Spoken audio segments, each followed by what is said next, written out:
और तमिलनाडु में चुनाव से पहले भाषा को लेकर एजेंडा बनाने की कोशिश लगातार जारी है और पिछले दिनों आपने देखा होगा कि काशी तमिल संगमम की चर्चा देश में सांस्कृतिक एकता को बल देने वाली खबर के रूप में काफी चर्चित हुई थी और तमाम लोगों ने इसको बड़ा पसंद भी किया था कि काशी और तमिल की जो संस्कृति है वो एक साथ समागम करे। पिछले 4 वर्षों में तमिल साहित्य के विद्वान और तमिल भाषियों को काशी में बड़ा उनका जमघट लगता रहा है। एक दूसरे की भाषा और परंपरा को समझने का यह शानदार पहल मानी जाती है।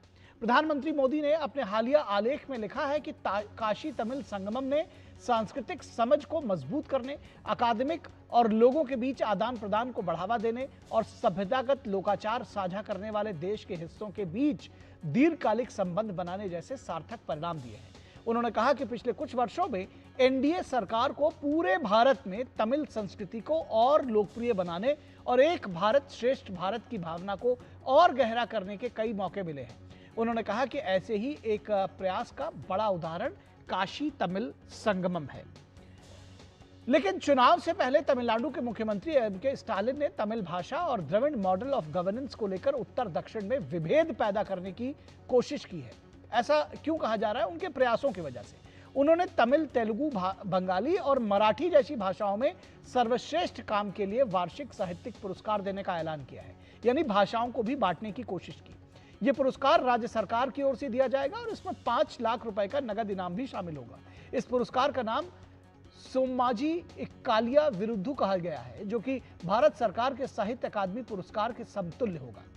तो पुरस्कार देने से किसी को ऐतराज नहीं है, लेकिन भाषा के विभेद पर उसको बांटने पर ऐतराज जरूर होगा। मुख्यमंत्री स्टालिन ने कहा है कि साहित्य अकादमी पुरस्कारों की घोषणा रद्द कर दी गई थी। उन्होंने कहा कि यह केंद्रीय संस्कृति मंत्रालय के कथित हस्तक्षेप के कारण हुआ। मुख्यमंत्री ने पुरस्कारों को लेकर अनिश्चितता पर चिंता जताई। उन्होंने कहा कि कला और साहित्य जैसे क्षेत्रों में भी राजनीतिक हस्तक्षेप खतरनाक है। मुख्यमंत्री ने कहा कि हमें यह भी एहसास हुआ कि यह समय की मांग है कि मैं एक ऐसी घोषणा करना चाहूंगा जिसमें आप भी खुश होंगे। उन्होंने इसी के तहत घोषणा की कि हर साल तमिलनाडु सरकार की ओर से चुनिंदा भारतीय भाषाओं में सर्वश्रेष्ठ साहित्यिक कार्य के लिए राष्ट्रीय स्तर के पुरस्कार दिए जाएंगे। अब सवाल यह है कि साहित्य अकादमी पुरस्कार खत्म नहीं हुए हैं, बल्कि इसे विद्युत परिषद में चर्चा के कारण विलंब हुआ है, जबकि स्टालिन इस पुरस्कार के आयोजन इसके बदले में बता रहे हैं। खास बात यह है कि उनके साहित्य में हिंदी के लिए कोई जगह नहीं है। जाहिर है वे पुरस्कार से ज्यादा इसे सियासी एजेंडा बना रहे हैं।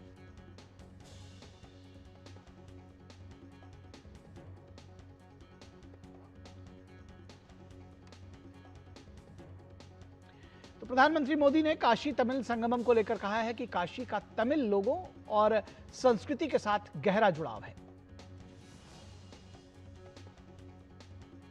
वाराणसी में काशी तमिल संगमम के दौरान सांस्कृतिक एकता की ऊर्जा को पल पल उसके साथ जहां भी रहा मैं जुड़ा रहा, मैंने उसे महसूस किया। जब मैं पंबन ब्रिज के लोकार्पण के लिए रामेश्वरम गया था तो तमिल इतिहास की महानता का फिर एक बार साक्षी बना था। हमारी तमिल संस्कृति पूरे भारत की साझी विरासत है। इतना ही नहीं, पूरी मानवता की ये साझी विरासत है। तमिल संस्कृति दुनिया की सबसे प्राचीन जीवित सभ्यताओं में से एक है।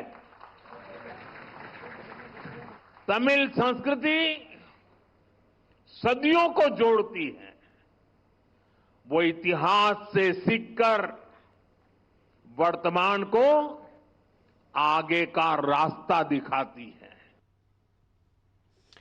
और डीएमके नेता सर्वानंद अन्नादुरई का कहना है कि एमके स्टालिन तमिलनाडु के मुख्यमंत्री हम देश के विवेक के रक्षक हैं। हमने जन विरोध के हर कदम का विरोध किया है।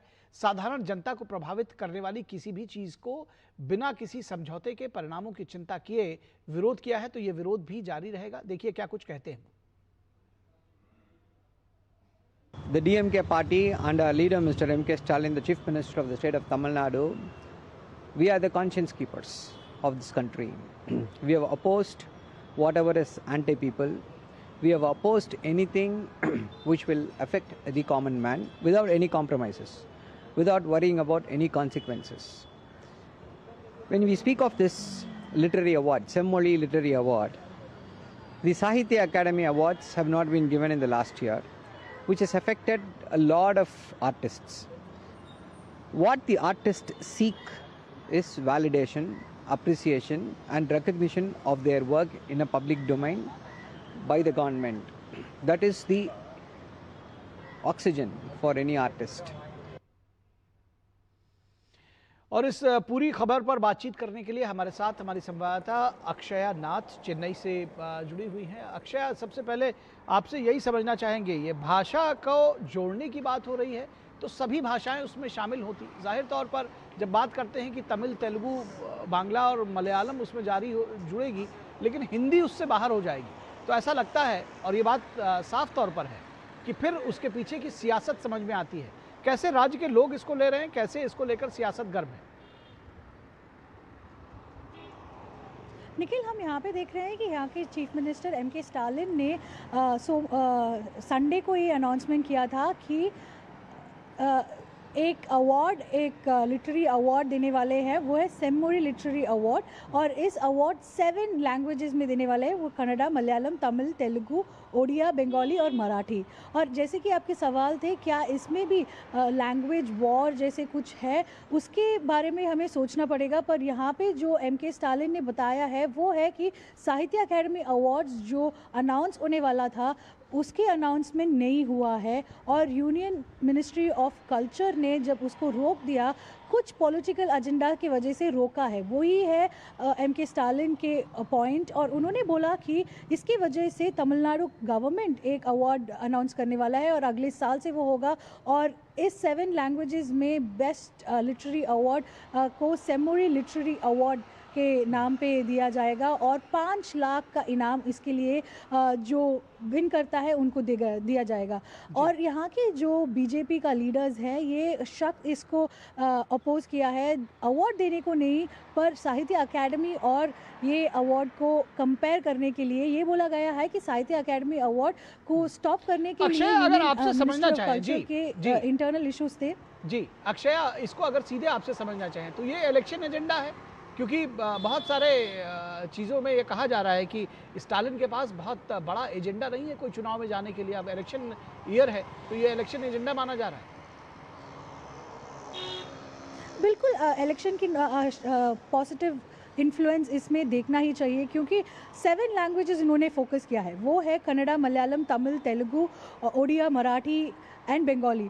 यहाँ के तमिलनाडु में जो पॉपुलेशन है आउटसाइड लैंग्वेज स्पीकिंग, इस लोगों का इन्फ्लुएंस करने के लिए भी ये हो सकता है, क्योंकि यहाँ पे जो एनडीए और एआईएडीएम की जो अलायंस है वो हिंदी सपोर्टर्स बेस उसके लिए ज़्यादा है, तो उसको छोड़कर बाकी सब लैंग्वेजेस की सपोर्ट सिस्टम लेने के लिए भी शायद ये किया होगा। पर इन्होंने जो अभी यहाँ पे अनाउंसमेंट करने के वक्त जो कहा है वो है कि तमिलनाडु राज्य सरकार लिटरेचर और यहाँ के कल्चर के लिए बहुत ही सपोर्टिव है, इसकी वजह से हमने ये अनाउंसमेंट किया है। वही M.K. स्टालिन के मानना है, पर सब चीज़ें सिर्फ 3 महीने बाकी है तमिलनाडु इलेक्शन के लिए, और सब जो चीज़ें यहाँ पे होता रहता है वो सबको हमें इलेक्शन एंगल में भी देखना पड़ेगा। जी बिल्कुल, इलेक्शन एंगल में देखना ही पड़ेगा, क्योंकि जब वो कहते हैं कि वो संस्कृति और भाषा को बढ़ावा देने की बात करते हैं तो कुछ भाषाओं को लेना, हिंदी को उसको बाहर कर देना और कुछ को किनारे कर देना, तो जाहिर तौर पर ये इलेक्शन एजेंडा ही कहा जाएगा। बहुत शुक्रिया अक्षया